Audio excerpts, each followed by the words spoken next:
everyone, welcome to my channel. So I've noticed that a lot of times when I go to try to find anthropological videos, it's all just really boring and lecture type videos, and it just kind of makes me want to go to sleep. And so I decided that I wanted to try to make my own channel and make it to where it's a little bit more interesting. I can't promise that it's going to be the most fun channel on YouTube, but I'm going to try not to be just very monotone and boring. I thought the best way to start my channel, and that it is towards the end of October, would be to start with the origins of Halloween, which is why I have my cute little jack-o'-lantern here in the background on top of all my, or not all of my, but some of my anthropology books.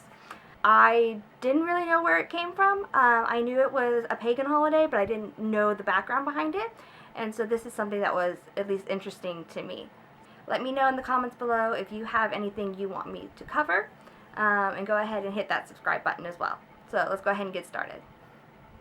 So there were 4 holidays that were celebrated by the Celtics mostly, and those were led by the Druids. These were Imbolc, Beltane, Lunasa, and Samhain. These ceremonies signified the beginning of each new season. Samhain celebrated the end of the harvest and the beginning of the winter, which was back then associated with human death, since so many people froze to death or starved. On the day of Samhain, the lines between the human world and the world of the dead were blurred, so then the ghosts were able to cross over and come back to the world of the living.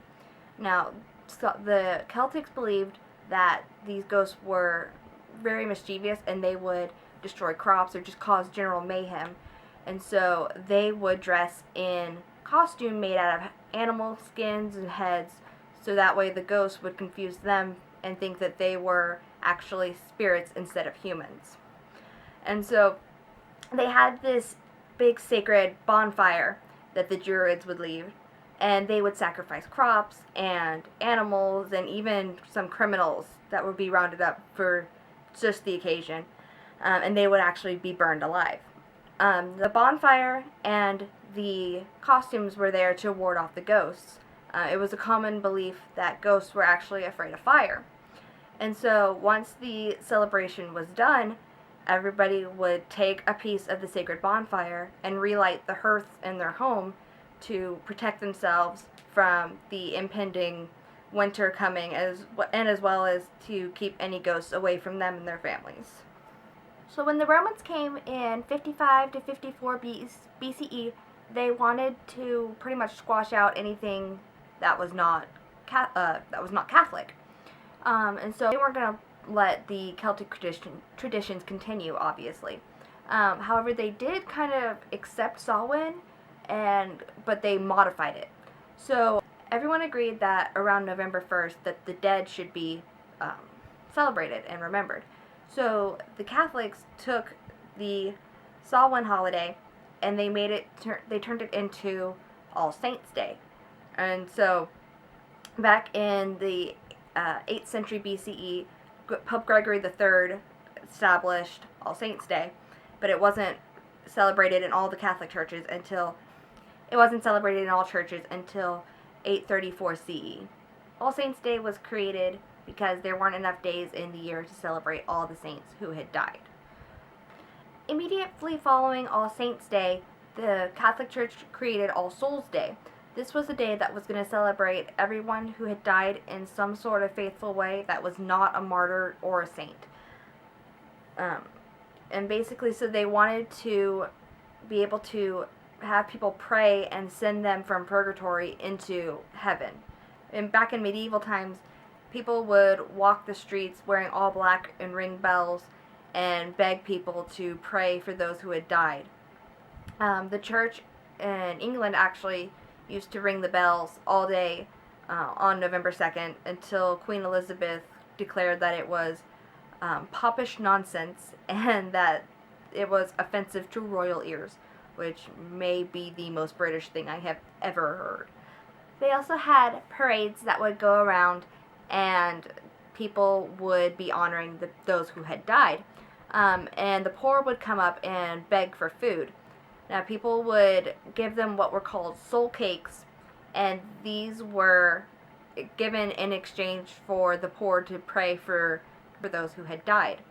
and the church hoped that in giving soul cakes that it would deter people from leaving food offerings out for spirits.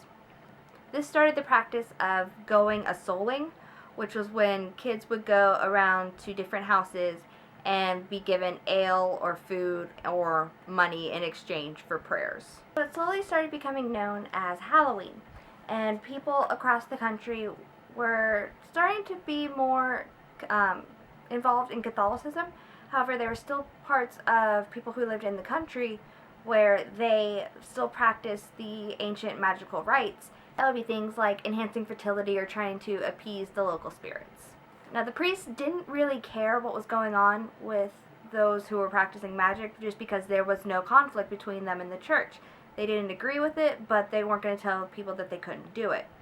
Now, the Catholic Church, once the Reformation started happening, actually started cracking down on it, and they declared witchcraft heresy, and so witchcraft became a cult in opposition to the church. And so every year on Halloween, it was known as the Great Witches' Night, where they would all gather and start mocking the Catholic Church, and All Saints' Day, and they would be taking part in all kinds of ancient rituals. This started the myth of black cats being unlucky and associated with witches, and that witches actually turn themselves into black cats to avoid detection. So they actually started burning black cats alive. No one's ever gonna hurt you. So since the early U.S. settlers were Protestant and English, they didn't really care about the supernatural side of it. They thought it was popish heresy. They also didn't practice the church holidays, so they didn't care for All Saints' Day or All Souls' Day. It wasn't really practiced until the Gaelics came over. When that happened, they started gathering in farmhouses, and they would start eating apples and nuts because those were what were ripe in the season. And they would play things like throwing the nuts into the fire to play divination games, or they would be bobbing for apples, or throw apple peels over their shoulders to see the names of their future spouses. They called it Snap Apple Night or Nutcracker Night. And this is also when they realized that pumpkins were a great thing to carve and create jack-o'-lanterns with. It was scattered and regional until the Irish came over in 1840 due to the potato famine. And after that, it became a national holiday. Back in Ireland, fairies and these things called shees were actually the ones that were honored for Halloween rather than witches and devils and ghosts. I believe that the fairies were very mischievous, and they always were looming over everyone's houses, but on Halloween they were especially active. And so if anything went wrong in their community, they would just say, oh, the goblins did it. And so that started what's known as Halloween vandalism back in around the mid-1800s. Basically, people would, in the middle of the night, come and knock over outhouses or throw carts on top of barn roofs, or they would throw gates into trees. And so it started a tradition to where people would come dressed as goblins and demand that the owners give them something in exchange for not pranking their property. So then in the late 1800s, it became more about communities and get-togethers rather than about witches and devils and ghosts. This took out all the superstitions and the religious overtones in the holiday. Parents were instructed to take out anything scary or grotesque, and so it became more focused on costumes and games rather than anything more superstitious. Back in around the 1920s to 1950s, trick-or-treating became a big event again. This was an inexpensive way for everyone in the community to be involved in the holiday. It's now estimated that $6 billion are spent every year by Americans on Halloween candy, which is second only behind Christmas. It's interesting for me to know that Halloween came from the Celts, which is part of where my family is from, so it kind of also reinforces my love for Halloween. It's also, I know it sounds very similar to Day of the Dead, and that's because when the Catholics came over to Mexico, they combined the Catholic traditions with the native traditions, which became Dia de los Muertos, which is why it's so similar with like the ghosts and the human world being so close together on that time, and they give out offerings and everything. That's really what my brain jumped to when I was doing research for this. So I hope you learned something, and I will see you guys next time. Let me know if you have anything you want me to cover. Bye!